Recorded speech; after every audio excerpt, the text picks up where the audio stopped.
Hello guys, today I present to you the J rule. Just like a full-size J, this ruler with millimeter measurements helps us perform the same work. This ruler is indispensable for the front pant rise, back pant rise, na tiro de pantalón posterior, back armhole of a blouse, back armhole of a dress, even also for shirts or jackets.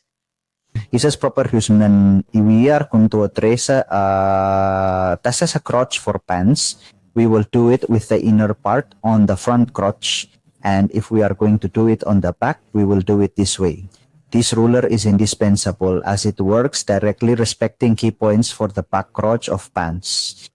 If we are going to do it on blouses or shirts, in this case, you can work with the outer part. If you want more depth, you can work with the inner part in this way, but if you want a bit of ease and shaping, it would be the outer part. Just like the dress, in this case, we can work it like this.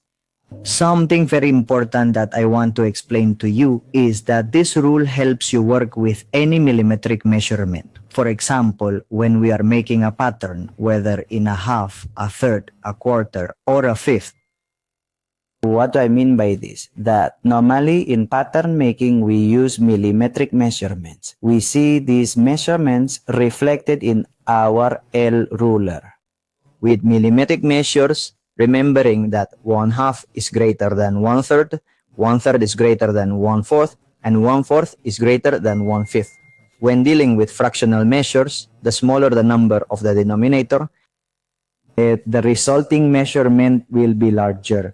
That means we cannot vary when we work with this rule, which I explained in another video. Okay? So guys, you can get these rules in full size or in millimetric size. You can get it through this code, this WhatsApp, or at patronajedu.com. This ruler is sold separately or as part of the complete set. More information in this QR code. Scan it and write to us for more information, or also in its PDF if you want to print it with a laser, or you can also print it in A3. So more information in the QR code.